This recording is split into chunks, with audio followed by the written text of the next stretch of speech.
بسم اللہ الرحمن الرحیم. ہم نے پچھلے درس میں سورہ ماعون پڑھی تھی.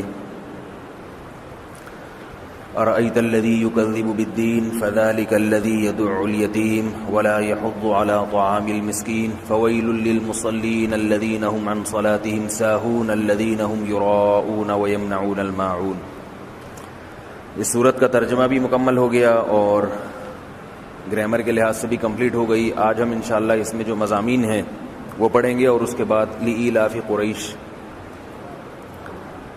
ارأیتا، آ کا معنی کیا، رأیتا دیکھا آپ نے، الذی اس شخص کو، یکذب بالدین جو روز جزا کا انکار کرتا ہے. یعنی کیا بھلا آپ نے اس کی حالت دیکھی؟ ہم جب کسی سے تعجب سے کسی کی حالت بیان کرنا چاہتے ہیں تو یہ جملہ استعمال کرتے ہیں کہ ارے کیا آپ کو پتہ ہے کہ وہ کیسا شخص ہے؟ اگر آپ کو معلوم نہیں ہے تو ہم آپ کو اس کے حالات بتاتے ہیں.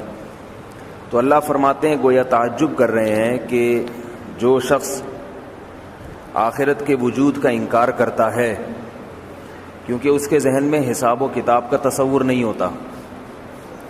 اب اس کو وہ یہ سمجھتا ہے کہ دنیا ہی سب کچھ ہے. اس سے اس کے اندر اخلاقی برائیاں پیدا ہوتی ہیں. دو قسم کی برائیاں. ایک برائی تو یہ کہ وہ اللہ کی مخلوق پر رحم کرنے کا جذبہ اس میں نہیں ہوتا. دوسری برائی خود بنانے والا یعنی جو اللہ ہے اس کو نہیں پہچانتا، اس کے حقوق بھی ادا نہیں کرتا، کیونکہ وہ سمجھتا ہے کہ یہ دنیا سب کچھ ہے، لہذا جتنے مزے اڑانے ہیں یہیں اڑا لو. تو فرمایا ارأیت الذی یکذب بالدین، کہ آپ نے دیکھا اس شخص کو جو روز جزا کو جھٹلاتا ہے. فذالک، یہی وہ شخص ہے، الذی ایسا ہے، یدع الیتیم جو یتیم کو دھکے دیتا ہے.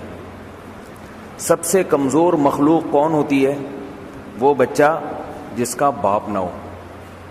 اس کے سب حقوق ہڑپ کرنے میں لگے رہتے ہیں. حالانکہ ہونا کیا چاہیے کہ لوگ اس کی رعایت کریں کہ بھئی اس کا باپ نہیں ہے تو ہم اس کے باپ کی کمی پوری کر دیں، اسے یہ احساس نہ ہونے دیں کہ یہ اس کے والد دنیا میں نہیں ہے، یہ احساس اس کو ہم نہ ہونے دیں. لیکن اللہ فرماتے ہیں کہ کمزور پر تو انسان کو رحم آنا چاہیے، لیکن آخرت کا انکار کا نتیجے میں انسان یہاں تک بھی پہنچ جاتا ہے کہ وہ ایسے کمزور کو بجائے احسان کرنے کے اس کو دھکے دیتا ہے کہ نکل یہاں سے، میرے پاس کیوں آئے پیسے مانگنے. دھکے دینے کے بہت سارے طریقے ہیں. ایک طریقہ تو یہ ہے کہ کمزور آپ سے کچھ مانگنے کے لیے آیا ہے اور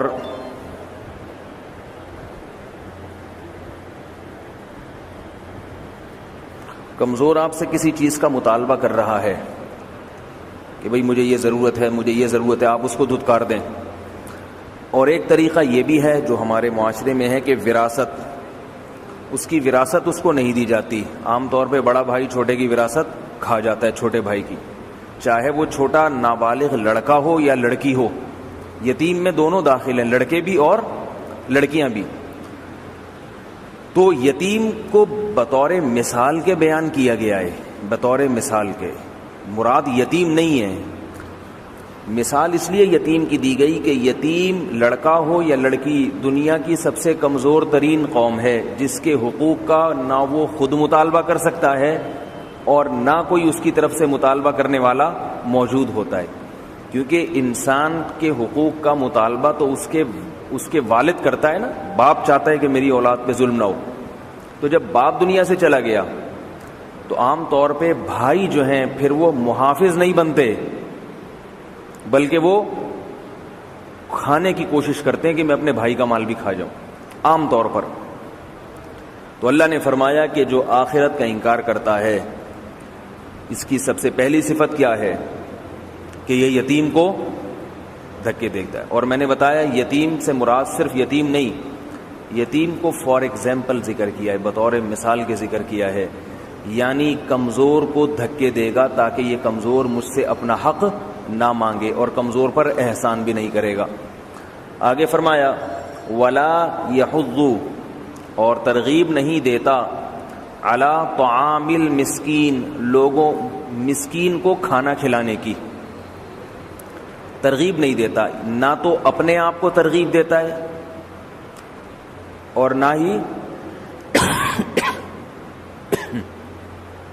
ہی کسی دوسرے مسلمان کو۔ مسکین اور فقیر میں فرق یہ ہے، فقیر ہر محتاج کو کہتے ہیں، جو بھی غریب ہے محتاج ہے اس کو فقیر کہتے ہیں، اور مسکین اس غریب اور اس محتاج کو کہتے ہیں جس کی غربت اور مسکینی اس کے چہرے سے جھلک رہی ہو۔ بعض دفعہ انسان اتنا محتاج ہو جاتا ہے کہ وہ بچنے کے باوجود اپنے چہرے سے اپنی محتاجی چھپا نہیں سکتا، اس کے چہرے سے پتہ چلتا ہے کہ اس کو کھانے کو روٹی نہیں ملتی، اس کے لباس سے پتہ چلتا ہے کہ اس غریب کے پاس پہننے کے لیے کپڑا نہیں ہے، اس کی بیماری سے پتہ چلتا ہے کہ اس کے پاس بیماری کے علاج کے لیے پیسے نہیں ہیں۔ تو یہاں بھی اللہ نے مسکین کو بطور مثال کے ذکر کیا کہ عام فقیر، اس میں تو یہ تصور کیا جا سکتا ہے کہ شاید یہ فقیر نہ ہو، لیکن مسکین کو تو چہرے سے پتہ چل جاتا ہے مسکین کہ یہ کیا ہے، فقیر ہے۔ تو مقصد صرف مسکین نہیں ہے، فقیر بھی اس میں داخل ہے، لیکن مسکین کی مثال کیوں دی گئی ہے کہ اس میں کوئی دوسری تعویل نہیں ہو سکتی۔ البتہ یہ ذہن میں رکھیں کہ بعض مسکین ہوتے نہیں ہیں، بنے ہوئے ہوتے ہیں۔ بہت سے بالدار لوگ ہوتے ہیں گیٹ اپ تبدیل کر کے بھیک مانگتے ہیں لوگوں سے، وہ اس میں داخل نہیں ہے، کیونکہ ایسے شخص کو دینا حرام ہے، جائز نہیں ہے دھوکے باز کو۔ کھانے کا ذکر کیوں کیا؟ مراد کھانا نہیں ہے، بلکہ کیا ہے، مسکین کی حاجت پوری کرنا۔ کھانے کا ذکر اس لیے کیا کہ کھانا ایک انسانی حاجت ہے، اور ایسی حاجت ہے جو سب کی سمجھ میں آسانی سے آ جاتی ہے۔ بھائی کوئی مسکین آپ کے پاس آئے کہ میرے بچوں کی اسکول کی فیس ادا نہیں ہو رہی، تو انسان کہتا ہے کہ بھائی بچوں کو اسکول میں پڑھانا کوئی لازمی تھوڑی ہے، گزارا ہو جاتا ہے، بہت سے ایسے ہیں جو بغیر اسکول کے گزارا کر رہے ہیں۔ بھائی میرے پاس علاج کے پیسے نہیں ہیں، انسان یہ تعویل کر سکتا ہے کہ بھائی علاج پتہ نہیں اس کو بیماری ہے بھی یا نہیں ہے، رپورٹ دکھا رہا ہے وہ غلط بھی ہو سکتی ہے، اور بیماری بعض دفعہ علاج کے بغیر بھی ٹھیک ہو جاتی ہے۔ لیکن کھانا ایسی چیز ہے جس کی ہر انسان کو ضرورت پڑتی ہے، اس کے بغیر کوئی زندہ نہیں رہ سکتا، اور اس کے بغیر گزارا بھی نہیں ہے۔ بھوک برداشت نہیں ہوتی انسان سے، ایک حد تک برداشت کرتا ہے، اس کے بعد بھوک ناقابل برداشت ہو جاتی ہے۔ کھانے میں پینا بھی داخل ہے، جہاں بھی کھانے کا ذکر ہے اس میں پینا خود بخود داخل ہے۔ تو اللہ فرماتے ہیں کہ قوم کے پست ترین لوگوں کی جو سب سے بڑی ضرورت ہے کھانا کھلانا، اس ضرورت پر بھی یہ نہ اپنے آپ کو آمادہ کرتا ہے کہ میں یہ ضرورت پوری کروں، اور نہ دوسروں کو ترغیب دیتا ہے۔ چونکہ اس کا یہ خیال ہے کہ پیسہ میں نے کمایا اور یہ دنیا تھوڑی سی زندگی ہے، اس میں جتنا کھا سکتے ہو، جتنا اڑا سکتے ہو اڑا لو۔ قوم کے پست لوگوں کو، غربا اور مساکین کا خیال رکھنے کی ضرورت نہیں ہے۔ مشرکین مکہ کو جب نبی صلی اللہ علیہ وسلم ترغیب دیتے تو بعض مشرکین، سب نہیں، وہ یہ کہتے کہ انطعم من لو یشاء اللہ اطعمہ، سورہ یاسین میں ہے کہ اگر آپ اے نبی آپ ہمیں ترغیب دیتے ہو کہ ہم ان غریبوں کو کھلائیں، اگر اللہ چاہتا ان کو کھلانا تو اللہ ان کو خود ہی کھلا دیتا نا، ہم سے کیوں کہتا ہے؟ اللہ نے ان کو غریب کیوں رکھا؟ پھر یہ تو اللہ کی ذمہ داری، ہماری ذمہ داری تھوڑی ہے۔ تو یہ بھی بدبختی کی علامت ہے، یہ تو اللہ نے آزمایا ہے انسان کو، کسی کو دیا اور کسی کو نہیں دیا، تاکہ جس کو دیا ہے میں اس کو آزماؤں کہ یہ اس غریب کا خیال کرتا ہے یا نہیں کرتا۔ تو آخرت سے جو برائیاں پیدا ہوتی ہیں، آخرت کا انکار کرنے سے، وہ برائیوں میں سب سے پہلی برائی یتیم کو دھکے دینا، دوسری برائی علی طعام المسکین، مسکین کے کھانا کھلانے پر نہ خود اپنے آپ کو ابھارنا اور نہ دوسرے کو ترغیب، خود بھی اپنے آپ کو ابھارنا پڑتا ہے۔ انسان کا دل یہی چاہتا ہے کہ جتنا پیسہ ہے میرے پاس رہے، میں اپنا پیسہ کسی کو نہ دوں، لیکن وہ اپنے آپ کو ابھارتا ہے کہ بھئی تو کھلائے گا تو اللہ تیرے رزق میں برکت دے گا، اگر تو اس بھوک میں مبتلا ہوتا جس میں یہ ہے تو دیکھ تیرا حال کیا ہوتا، اور آخرت میں تجھے اجر ملے گا۔ یہ ساری چیزیں سوچ کر انسان اپنے آپ کو قربانی دینے کے لیے تیار ہو جاتا ہے، لیکن اللہ فرماتے ہیں کہ جو آخرت کا منکر ہے وہ اس قربانی کے لیے تیار نہیں ہوتا, وہ اپنے آپ کو ابھارنے کے لیے تیار بھی نہیں ہوتا, اس کی یہ خصلت ہے. یہ دو چیزیں اللہ نے بیان کی حقوق العباد سے متعلق, کہ بندوں کے حقوق میں تو اس کا یہ حال ہوتا ہے, اور باقی حقوق اللہ کے معاملے میں اس کا کیا حال ہوتا ہے, اس کی بھی مثال بیان کر دی. فویل, پس تباہی ہے, للمصلین, ایسے نمازیوں کے لیے. یہاں یاد رکھیں یہ المصلین ہے, الف لام جب آتا ہے تو مخصوص مراد ہوتا ہے, ہر نمازی مراد نہیں ہے, بلکہ المصلین یہ والے نمازی جن کا پہلے ذکر گزر چکا ہے, کہ جن کا آخرت پر ایمان نہیں ہے, صفت کنجوسی کتنی ہے, دنیا کی محبت اتنی ہے کہ قوم کے غریب اور مسکین اور اپنے رشتہ داروں میں غریب اور مسکین لوگوں کا خیال نہیں ہے, ان کی بنیادی ضرورتیں پوری کرنے کا جذبہ بھی نہیں ہے. تو پھر ایسے نمازیوں کے لیے کیا ہے, تباہی اور بربادی. اب کوئی قرآن کی ادھوری آیت پڑھے اور کہے فویل للمصلین, قرآن میں آتے ہیں نمازیوں کے لیے تباہی ہے, تو ظاہر ہے یہ ترجمہ تو صحیح ہوگا, مگر کہاں کی آیت کدھر فٹ کر دی جائے گی. اب بتایا کہ یہ نماز تو پڑھتے ہیں, لیکن کیونکہ آخرت پر ایمان نہیں ہے, اور اس کا نتیجہ کیا نکلتا ہے کہ ان کی نماز بھی وہ نماز نہیں ہوتی جس کا اللہ اس کے رسول نے حکم دیا ہے. اس نماز میں ظاہری لحاظ سے بھی خرابی اور باطنی اندرونی خرابی بھی موجود ہے. ظاہری خرابی کیا ہے, الذین هم عن صلاتهم ساہون, یہ وہ لوگ ہیں جو اپنی نمازوں سے غافل ہوتے ہیں. کیا مطلب, چونکہ نماز بھی محض ایک فارمیلٹی پوری کرنے کے لیے, اپنے آپ کو مسلم شو کرنے کے لیے پڑھ رہے ہوتے ہیں. بھائی پہلے زمانے میں یہ ممکن نہیں تھا کہ کوئی کلمہ پڑھتا ہو مگر نماز نہ پڑھتا ہو, تو اس کو یہ شو کرنے کے لیے کہ میں مسلم ہوں مسجد میں بہرحال آنا پڑتا تھا. یہ ہمارے دور کی بدعت ہے کہ انسان مسلمان بھی ہوتا ہے اور اپنے آپ کو مسلم بھی کہتا ہے, مگر بڑے فخر سے سب کے سامنے نماز قضا کر دیتا ہے. نہیں آ رہی میرا خیال ہے بات سمجھ. تو اللہ تو ان مسلمانوں کی یا ان منافقوں کی مثال دیں گے نا جو اس دور میں تھے.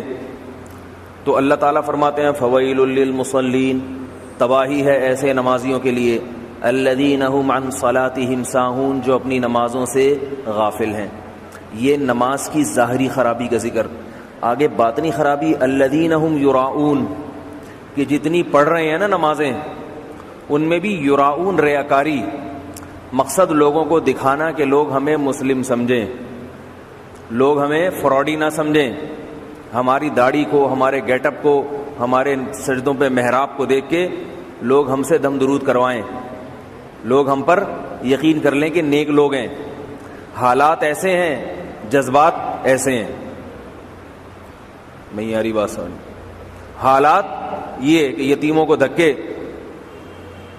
اور غریبوں کا خیال نہیں, مگر حالات یعنی جذبات یہ ہیں کہ لوگ ہمیں کیا سمجھیں, نمازی بھی سمجھیں, پرہیزگار بھی سمجھیں.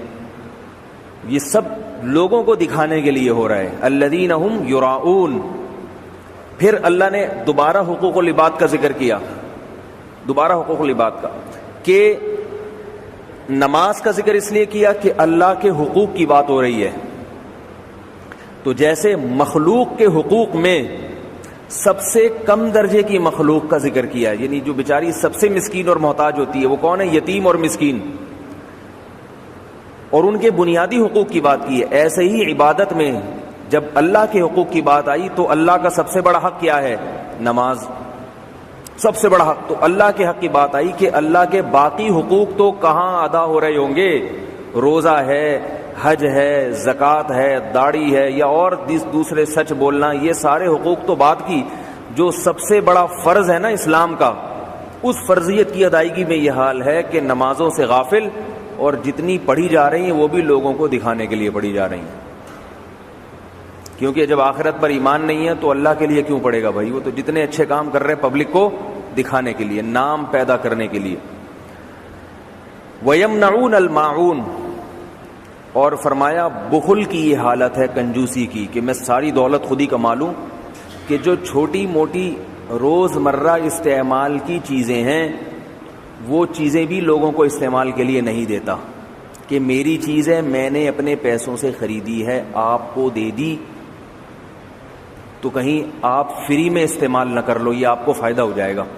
میرے پیسے خرچ ہوئے اور آپ فری میں, تو میں فری میں کوئی چیز نہیں دیتا کسی, ہر چیز کے پیسے ہوتے ہیں. I am main of the منی, میں نے بتایا تھا نا ایک انگریز کا ملفوظ, ہم تو پیسے کے غلام ہیں بھائی, پیسے کے آدمی ہیں, پیسہ دو گے تو خدمت ہوگی, نہیں دو گے تو جاؤ. یہ کلچر مسلمان کا نہیں ہے, یہ کس کا کلچر ہے؟ گوروں کا, جو وہاں سے امپورٹ ہو رہا ہے, برآمد ہو رہا ہے. ہر چیز کا پیسہ ہے وہاں, ہر چیز کا پیسہ, فری میں نہیں ہوگا بھائی کچھ. تو اللہ فرماتے ہیں کہ چلو ٹھیک ہے, بڑی بڑی چیزوں میں بزنس کرو, چھوٹی موٹی چیزیں یہ اس میں بخل اور کنجوسی, یہ کس کی علامت ہے؟ کہ آپ کا آخرت پر ایمان نہیں. الماعون کے لفظی مطلب تو یہی ہے کہ چھوٹی موٹی روزمرہ استعمال کی چیزیں. یہ بھی اللہ نے ایک مثال کے طور پر یہ بات بیان کی ہے, ورنہ مراد کیا ہے؟ لوگوں کی چھوٹی موٹی خدمتیں بھی اس میں داخل ہیں, کہ لوگوں کی چھوٹی موٹی, یعنی اپنی چیزوں سے روکتا کیوں ہے؟ بخل کی وجہ سے نا, دوسرے کو فائدہ نہ ہو جائے. بعض دفعہ چھوٹی موٹی چیز ایسی ہوتی ہے کہ اگر آپ وہ استعمال کے لیے نہ دیں, اگر آپ دے دیں آپ کا کوئی نقصان نہیں ہے, نہ دیں تو اس کا بہت نقصان ہوتا ہے. اسے چھوٹی سی چیز کے لیے 6 کلومیٹر چل کے جانا پڑے گا. اب آپ آفس میں بیٹھے ہیں, آپ کا پین کسی نے مانگا, آپ نے پین یہاں رکھا ہی نہیں, ادھر رکھ لیا چھپا کے کہ یار کوئی مانگ نہ لے مجھ سے, یہ اس بیچارے کو دکان جانا پڑے گا لینے کے لیے. صحیح ہے نا؟ گٹکے کی مثال بھی دے دوں, جو مثالیں ہیں وہی دوں گا نا. سگریٹ جلانا صحیح نہیں ہے, اچھی چیز نہیں ہے سگریٹ پینا, جائز بہت سے علماء تو کہتے ہیں حرام ہے. بھائی ذرا لیٹر دے دینا, آپ نے کہا نہیں میری سگریٹ میری ماچس میں کیوں دوں, وہ بیچارہ دکان, خیر وہ تو نہ دیں تو اچھا ہے. مثال اس لیے دے رہا ہوں تاکہ سمجھ میں آ جائے. تو الماعون کا مطلب چھوٹی موٹی استعمال کی چیزیں, اس میں بہت ساری چیزیں داخل ہیں. مطلب کیا ہے؟ یہ بھی مثال. دیکھو قرآن جہاں بھی کوئی بات کرتا ہے ان الفاظ کو نہیں دیکھا جائے گا. قرآن کی عادت ہے کہ وہ قاعدے کلیے جو بیان کرتا ہے نا, وہ مثالوں کے ضمن میں بیان کرتا ہے. قاعدہ اور ضابطہ جو بیان کرے گا نا, جو لا اور ضابطہ اور جو متن ہوگا, وہ ایک مثال کے ذریعے ہوگا. جیسے میں بتاتا ہوں, یہ بہت اہم علمی نقطے کی بات ہے, اس کو اچھی طرح سمجھ لیں, بہت اہم بات ہے یہ. قرآن والدین کے ساتھ جہاں حسن سلوک کی بات آئی تو قرآن کیا کہہ رہا ہے؟ وَلَا تَقُلْ لَهُمَا اف, ماں باپ کو اف بھی مت کرو. اصل میں قرآن یہ نہیں کہنا چاہ رہا کہ ماں باپ کو اف مت کرو. اف بطور مثال, یعنی فار ایگزامپل, اف کا لفظ ایک مثال کے طور پہ دیا جا رہا ہے. اصل میں یہاں قانون یہ بیان کیا جا رہا ہے کہ ماں باپ کو تکلیف مت دو. الفاظ کو نہیں دیکھا جائے گا, قرآن کی روح کو دیکھا جائے گا. اب قرآن چونکہ بلاغت والی کتاب ہے, اصل یہ بیان کرنا چاہتا تھا قرآن کے ماں باپ کو تکلیف نہ دو, لیکن الفاظ کیا استعمال کیے؟ اف نہ کرو. تو قرآن بلاغت کی کتاب ہے, ظاہر ہے قرآن نے یہ لب و لہجہ یا یہ طرز, یہ لب و لہجہ نہیں, الفاظ کا یہ انتخاب بلا وجہ تو نہیں کیا. وہ خالق کائنات ہے نا. بات اصل طریقے سے کہی جا سکتی تھی کہ بھئی والدین کو تکلیف نہ دو, لیکن اللہ نے الفاظ کون سے استعمال کیے؟ اف نہ کرو. تو اصل چھوڑ کے جب کوئی دوسرے الفاظ ہم استعمال کرتے ہیں, اس میں اگر حکمت ہوگی تو یہ پھر درست ہے, اگر حکمت نہیں ہے تو یہ بلاغت نہیں ہے, بلکہ یہ کلام میں عیب ہے, ایک نقص ہے. کہنا کیا چاہ رہے ہیں مگر الفاظ کوئی اور استعمال کر رہے ہیں. تو قرآن میں نقص نہیں ہے. تو قرآن نے جو اف کا لفظ استعمال کیا ہے وہ اس لیے یہ بتانے کے لیے کہ اصل تو میرا مقصد ہے یہ بتانا کہ تکلیف نہ دو. اف کا لفظ اس لیے استعمال کیا کہ اف ایک ایسا لفظ ہے کہ یہ جب ماں باپ کے سامنے بولا جاتا ہے تو کوئی دنیا میں اور طریقہ ایسا نہیں ہے کہ جس سے اتنی تھوڑی سی تکلیف ہوتی ہو جتنی اف سے ہوتی ہے. تو جب اف کہنا حرام ہے جس سے اتنی تھوڑی سی تکلیف ہے, تو اس سے بڑے الفاظ کہنا بطریقے اولا حرام ہے. اگر اف کا لفظ استعمال نہ ہوتا تو یہ حکمت ظاہر نہ ہوتی. اگر قرآن یوں کہتا تکلیف نہ دو, تو تکلیف کا معیار ہر آدمی کا مختلف ہے. بعض لوگ ماں باپ کو گالیاں بھی دے دیتے ہیں, کہتے ہیں ہمارے کلچر کا حصہ ہے, اس سے کوئی تکلیف نہیں ہوتی. اگر ہوتی بھی ہے تو یہ تکلیف قرآن کی مراد نہیں ہے. تکلیف تو کہتے ہیں سگریٹ سے جلانا, کسی کو چاقو مار دینا, یہ کوئی تکلیف ہے؟ اتنی سی بات پہ منہ بنا کے بیٹھ گئے ہے بھائی. اب آپ نے ماں باپ کو برا بھلا کہہ دیا, وہ بیچارے غصے میں بیٹھے ہوئے ہیں اور قرآن کی آیت پڑھ رہے ہیں کہ بھائی ماں باپ کو تکلیف نہ دو. آپ کہہ رہے ہیں کہ بھائی تکلیف تو, یہ کوئی تکلیف تھوڑی ہے. تکلیف تو کہتے ہیں چاقو مارنے کو, سگریٹ سے جلانے کو, نوچنے کو, کاٹنے کو, اس کو تکلیف کہتے ہیں. یہ تو آپ کی اپنی طبیعت اتنی سینسیٹیو ہے, میں کیا کروں, بات بات پہ ناراض ہو جاتے ہیں. تو قرآن نے الفاظ استعمال کیے مثال والے, مثال دے دی کہ ہم بطور گویا قرآن کا مطلب کیا ہے, ولا تقل لہما اف کا مطلب کیا ہوا, ماں باپ کو تکلیف نہ دو. اور ہم اس کی مثال دیتے ہیں, تکلیف کی مثال دیتے ہیں کہ اف تک نہ کرو. کیا مطلب, ایسا جملہ زبان سے نہ کہو جس میں اتنی تکلیف ہوتی ہے جتنی کسی کو اف کہنے میں ہوتی ہے. تو جب اتنی کی اجازت نہیں ہے تو اس سے بڑی کی اجازت بہرحال نہیں ہے. تو جب بھی قرآن یتیم کا ذکر کرتا ہے یا مسکین کا ذکر کرتا ہے تو یہ صرف مثالیں ہوتی ہیں. ان مثالوں کے ضمن میں ایک قاعدہ اور قانون بیان کیا جاتا ہے. وہ قاعدہ کیا ہے کہ جو شخص آخرت کا منکر ہے اسے اللہ کی مخلوق پر رحم نہیں آتا,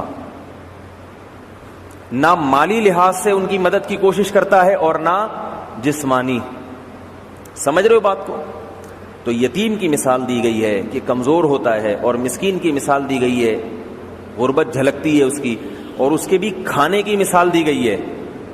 اور یتیم کو دھکے دینے کی مثال, اتنی اکڑ ہے, اتنا تکبر ہے, اپنی طاقت کا ایسا ناجائز فائدہ کہ اسے کچھ کھلا پلا دیتے تو الگ بات ہے, دھکے دے کے نکالتے ہیں, دوبارہ نظر نہیں آنا یہاں پہ, تمہارے آنے سے ہماری شخصیت مجروح ہوتی ہے.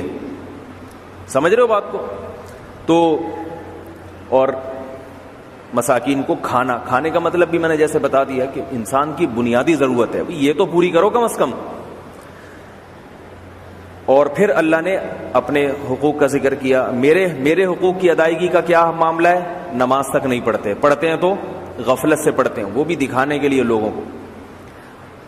اچھا یاد رکھو, قرآن مجید کی عادت یہ ہے کہ قرآن ہمیشہ دو انتہاؤں کو بیان کرتا ہے. قرآن اگر اچھے لوگوں کا ذکر کرتا ہے تو بہت اچھے لوگوں کا, درمیانے طبقے کا نہیں کرتا. جیسے قرآن میں اہل ایمان آخرت کا جو یقین رکھتے ہیں ان کی جب صفات آتی ہیں نا, تو ان کی صفات کیا آتی ہیں کہ یتیموں کو کھانا کھلاتے ہیں, کھلاتے رہتے ہیں, عادت ہے ان کی. مسکینوں کو کھانا کھلاتے رہتے ہیں. اور ان کمبختوں کی عادت کیا ہے کہ فرض نماز بھی نہیں پڑھتے, سستی کرتے ہیں. اور جبکہ قرآن اہل ایمان کا تذکرہ کرے گا تو ان کی تہجد کا بھی تذکرہ کرے گا کہ فرض پر اکتفا نہیں بلکہ ان کی راتیں اللہ کے سامنے سجدہ اور رکوع میں گزرتی ہیں. اور ان کے مال میں غیروں کا حق ہے. حق کا مطلب کیا ہے؟ جب وہ غریب کو کھلاتے ہیں تو یہ سوچ کے نہیں کہ احسان کر رہے ہیں, بلکہ یہ سوچ کے کہ بھائی ہمارے مال میں تمہارا یہ حصہ ہے, حصہ ہم تمہیں دے رہے ہیں, تم شکریہ ادا نہ کرو. لا نرید منکم جزاء ولا شکورا, سورہ دہر میں آتا ہے کہ ہم تم سے شکریہ نہیں چاہتے. شکریہ تو اس چیز کا ادا کیا جاتا ہے کہ بھئی جو احسان ہو, یہ تو تمہارا حق ہے, کھاؤ نا. اور ہم نے نہیں کھلایا, ہمیں آخرت کے عذاب کا خوف ہے. تو قرآن کی عادت کیا ہے؟ ہمیشہ دو انتہاؤں کو بیان کرتا ہے. اس لیے جو لوگ قرآن کے اس مزاج سے واقف نہیں ہیں وہ جب قرآن کی تلاوت کرتے ہیں تو اپنے بارے میں پریشان ہوتے ہیں, ہم کس کیٹیگری میں آ رہے ہیں, ہم تو نہ ادھر کے ہیں بھائی نہ ادھر کے. قرآن جب اہل ایمان کی صفات بیان کرتا ہے تو ان کے تہجد میں رونے کا اور غریبوں کو صبح و شام کھلانے کا, تو آدمی کہتا ہے بھائی کھلاتا ہوں کبھی کبھار, صبح و شام نہیں.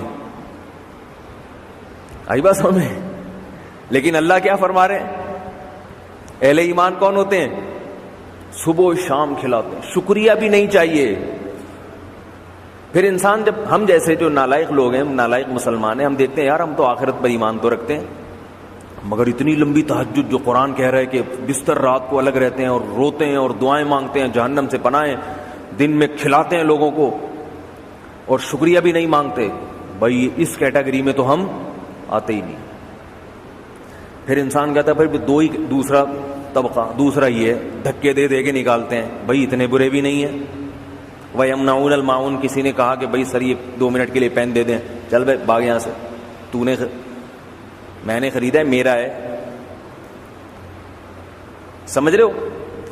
تو یہ اس لیے یہ مشکل ہوتی ہے کہ قرآن جو بیان کرتا ہے تو انتہا کو، باقی پھر اس کے درجات میں کمی بیشی ہوتی ہے.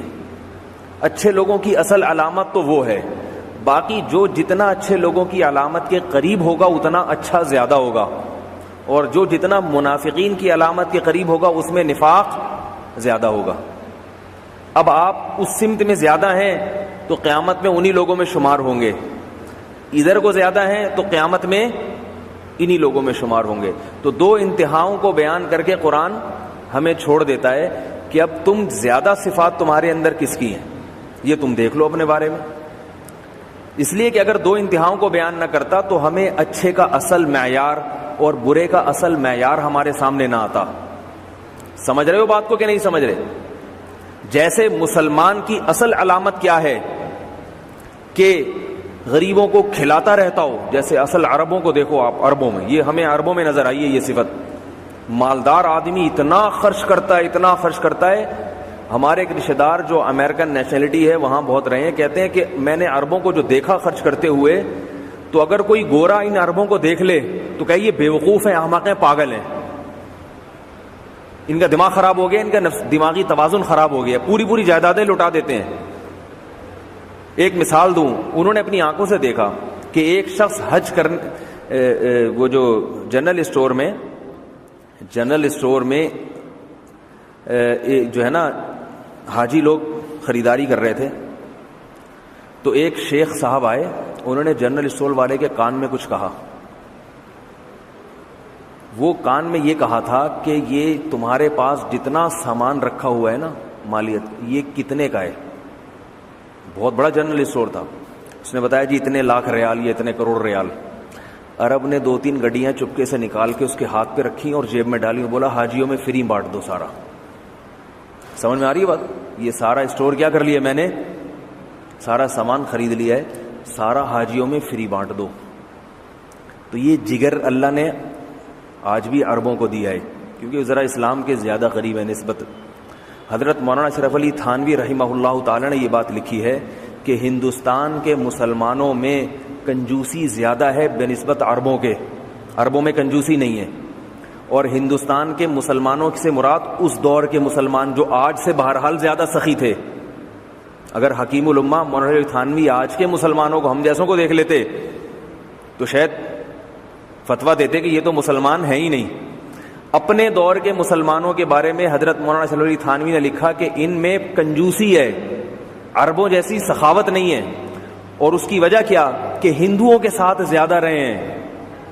اسلام کی جو اصل صفات ہیں وہ ان کے اندر پوری نہیں آئیں، ہندوؤں کے ساتھ رہ کے بنیے جیسی صفت. بنیے کو دیکھا ہے نا؟ ہمارے محلے میں ایک دکاندار تھا، 4 آنے 8 آنے کی چیزیں آتی تھیں اس وقت بچپن میں، تو اس کو جب ہم 4 آنے دیتے تھے وہ 6 دفعہ دیکھتا تھا پلٹ کے، کھوٹا سکہ تو نہیں ہے. ہم چھوٹے بچے ہو کے ہنستے تھے کہ ابے کوئی $1 نہیں دے رہے ہم تجھے، 1000 کا نوٹ نہیں دے رہے ہیں کہ جو اتنا یوں کر کے چونی ہے.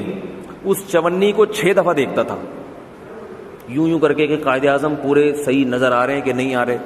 تو ہم اس کو کہتے تھے بنیا، جو ہندوؤں کو کہا جاتا ہے عام طور پہ، وہ کہتے ہیں بنیا. تو اتنا مشہور ہو گیا تھا وہ کہ اس کی دکان کا نام ہی بنیے کی دکان. کہیں بھی محلے میں بھائی میں بنیے کی دکان سے لایا ہوں، بنیے کی دکان، ساری پورے محلے میں تھا کہ بنیے کی دکان. اس کا اصل نام سے کوئی جانتا بھی نہیں، اب تک نہیں جانتا. وہ مر بھی گیا بیچارہ، اللہ اس کی مغفرت کرے. حتیٰ کہ اس کے بچوں کو لوگ کہتے تھے بنیے کا بچہ آ رہا ہے، ایسا مشہور ہو گیا تھا.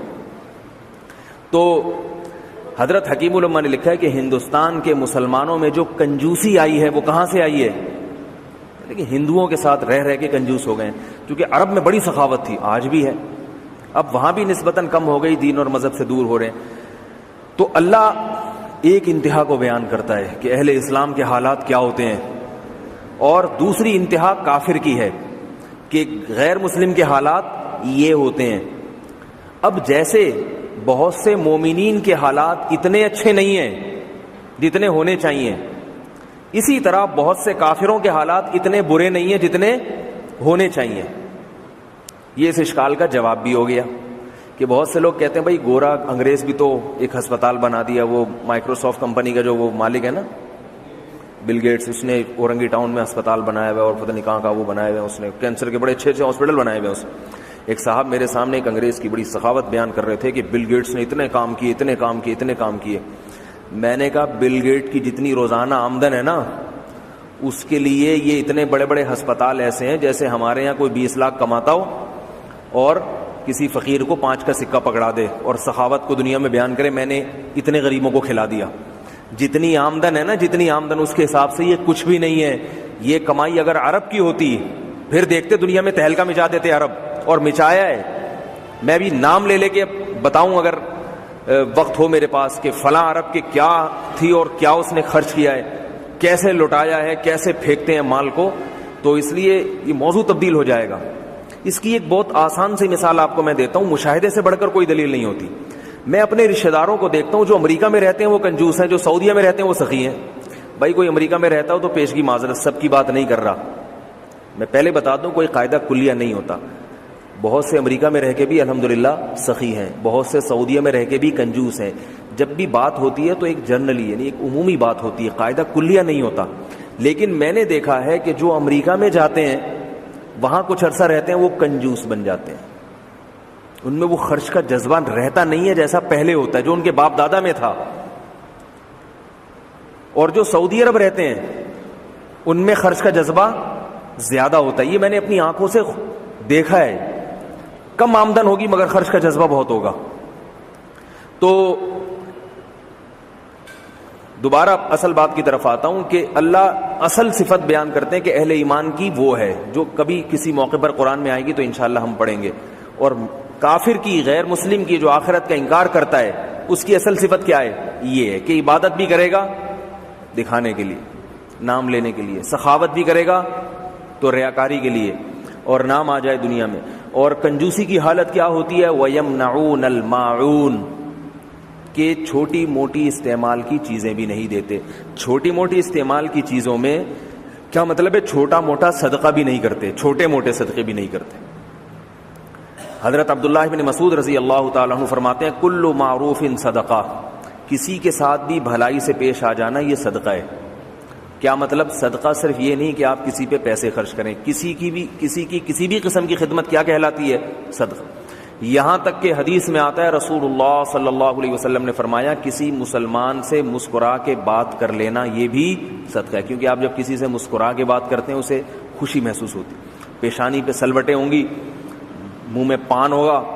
میں جاتا ہوں نا کبھی کسی سے کوئی چیز خریدنی تو منہ میں پان ہے, تمیز سے بات نہیں کر رہا, منہ گھما کے, بھائی تو منہ سے تو پھوٹ صحیح طریقے سے, کیا اس سے انسان کو تکلیف ہوتی ہے.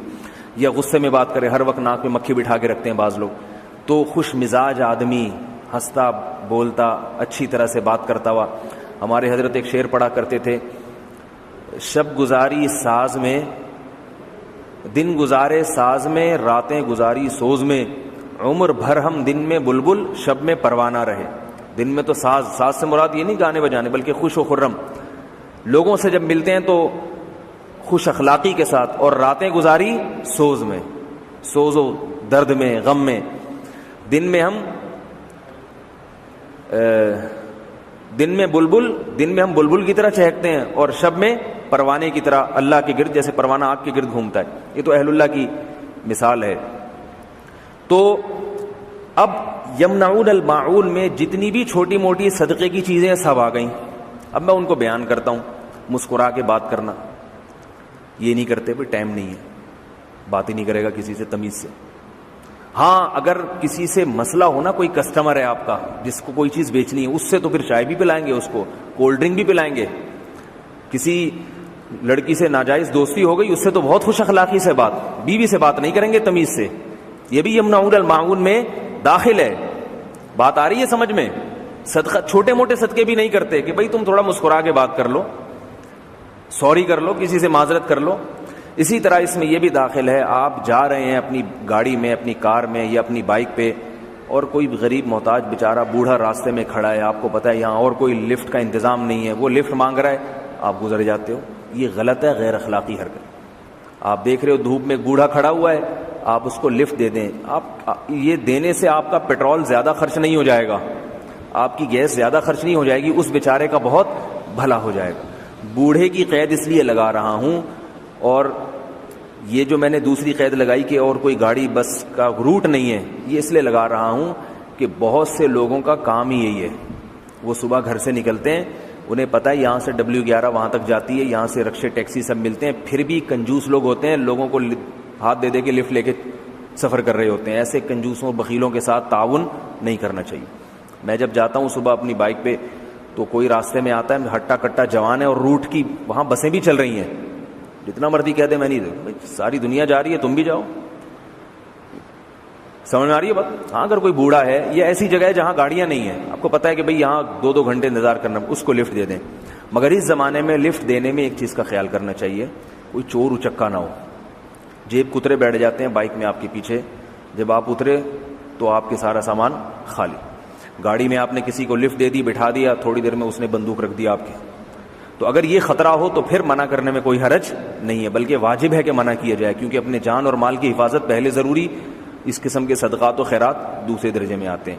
لیکن اگر اور کوئی جذبہ نہیں ہے, بس یہ کہ میری گاڑی ہے میں خود جاؤں گا, کسی کو کیوں بٹھاؤں میں, یہ غلط ہے, اس سے بچنا چاہیے.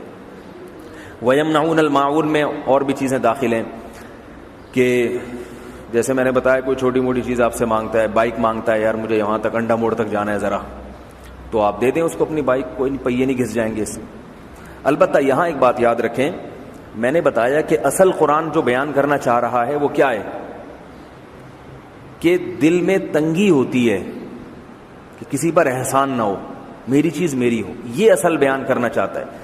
اگر دل کی تنگی وجہ نہیں ہے, کسی اور وجہ سے آپ اس کو منع کر رہے ہیں, پھر گناہ نہیں ہے, پھر گناہ نہیں. آپ ایک مالدار علاقے میں رہتے ہیں جہاں سب کے پاس سب کچھ خریدنے کے لیے موجود ہے. اب کوئی آپ کی بیل دباتا ہے کہ جی وہ دودھ کا برتن مل جائے گا, دودھ ابالنا ہے ہم نے, آپ دودھ کا برتن لا کے دے دیے. بھائی یہ یمنعون الماعون والی آیت آپ نے سوچی کہ منع کر دیا, تو کہیں قرآن میں آ رہا ہے ناراض, تو آپ نے دے دی. اس کے بعد پھر آپ اس کی بیلیں بجا رہے ہیں, بھائی تو برتن واپس کر دے.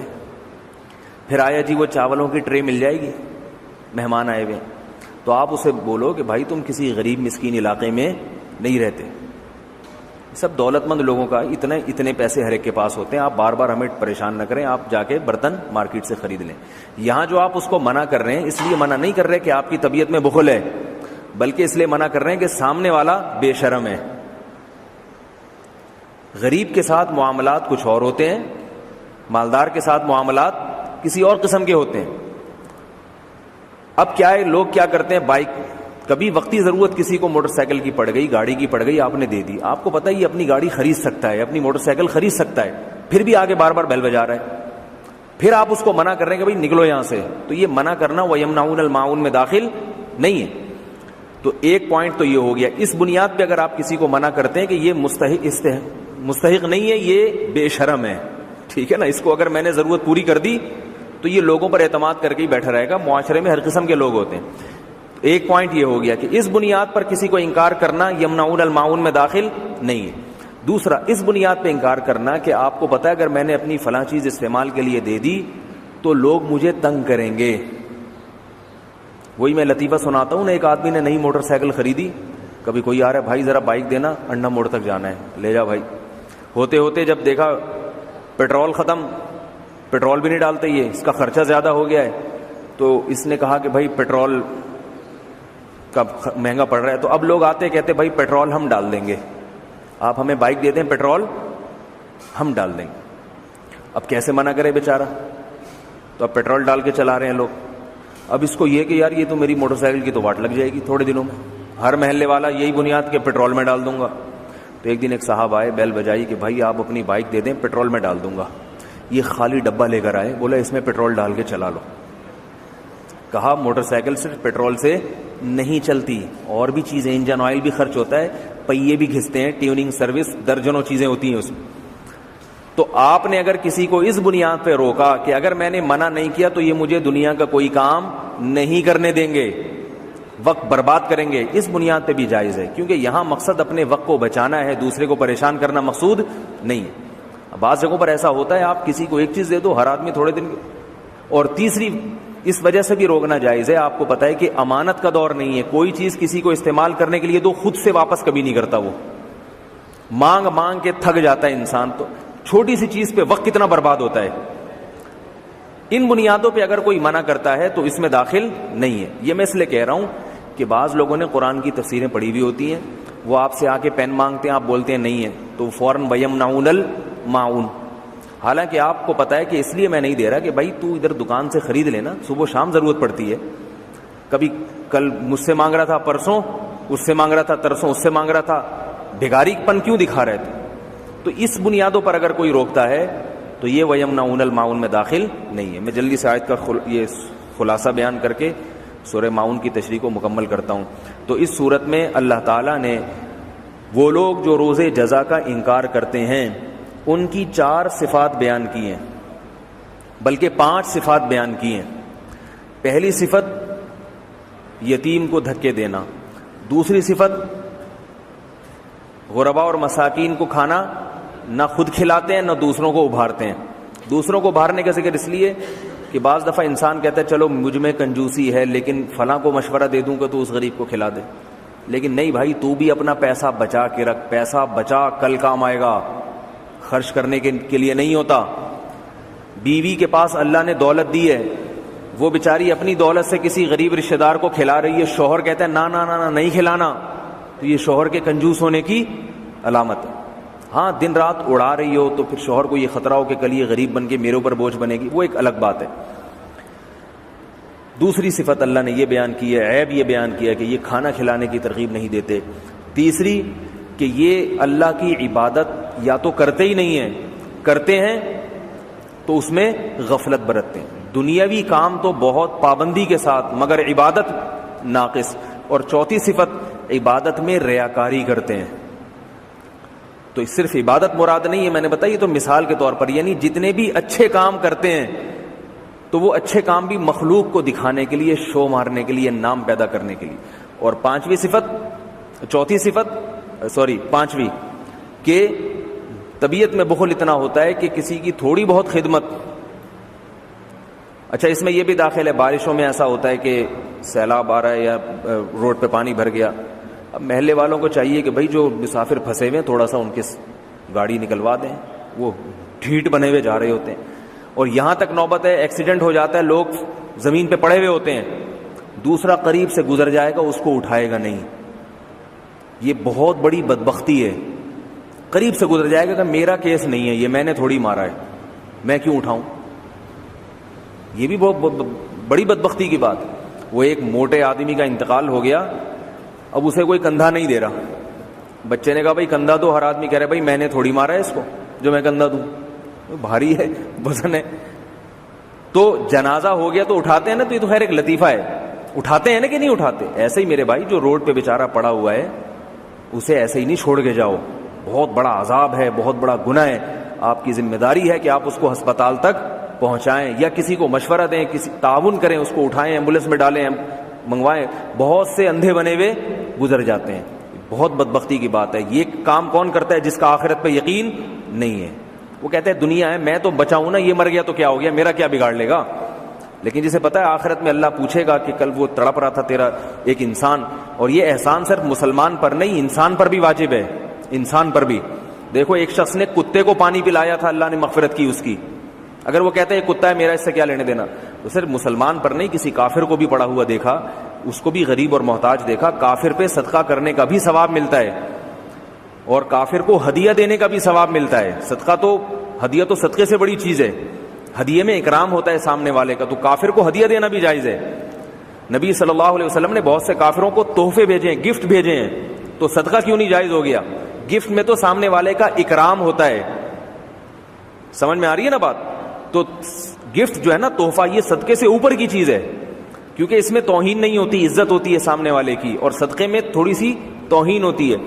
تو نبی صلی اللہ علیہ وسلم نے غیر مسلموں کو ہدیے بھی بھیجے ہیں، تو چاہے غیر مسلم ہو یا مسلمان ہو، اس کو روڈ پہ پڑا ہوا دیکھا، کوئی محتاجی کی حالت میں دیکھا تو اس کے ساتھ احسان کرنا لازم ہے۔ اللہ نے 5ویں صفت کافر کی یہ بیان کی ہے، جو اوریجنل کافر ہے، کہ وہ لوگوں پر احسان نہیں کرتا۔ تو اللہ تعالیٰ ہمارے اندر یہ ساری صفات پیدا فرمائے جو اللہ نے اہل ایمان کی بیان کی، اور جو منافقوں کی، کافروں کی برائیاں بیان کی، اللہ ہم سب کو اس سے محفوظ رکھے۔ آخر میں بس ایک بات کر دوں، یہ جو یراؤن کا تذکرہ ہے کہ ریاکاری کے لیے نماز پڑھتے ہیں، یہاں ایک بات یاد رکھیں کہ ریا انسان کے دل میں ہوتی ہے، لہذا کسی کے بارے میں خود کبھی فتویٰ نہ لگائے کریں کہ یہ ریا کر رہا ہے، بعض لوگ کوئی کام کر کے لوگوں کو بتاتے ہیں تو فوراً آپ کہہ دیتے ہیں کہ یہ ریاکار ہے. ایسا نہیں ہے. ممکن ہے وہ اس لیے بتا رہا ہو کہ لوگ اس کی پیروی کریں. قرآن مجید میں آتا ہے کہ نیک لوگ صدقہ کرتے ہیں چھپ کے بھی اور لوگوں کو دکھا کے بھی کرتے ہیں کہ میں یہ مسجد بنوا رہا ہوں, میں یہ کر رہا ہوں. وہ دکھانا قرآن نے اس کا بھی ذکر کیا. وجہ اس کی ہے کہ دکھا کے جب صدقہ کیا جاتا ہے تو دوسروں کو ترغیب ہوتی ہے. یار وہ میرا دوست ہے, مجھ سے کم آمدن ہے, مگر روزانہ اتنے غریبوں کو کھلا دیتا ہے, اس نے یہ کروا دیا, اس نے یہ کروا دیا, یوں اتنے کام کر لیے, وہ تو نہیں مرا بھوک سے, تو چلو میں بھی کرتا ہوں. تو اس لیے اللہ نے حکم دیا کہ چھپکے سے بھی صدقات و خیرات کیا کرو اور لوگوں کو دکھا کے بھی کیا کرو, لیکن اس دکھانے سے مقصد ہو اللہ کی رضا, شو مارنا مقصود نہ ہو. اللہ تعالیٰ سمجھنے کی عمل کی توفیق عطا فرمائے. وما علینا الا البلاغ.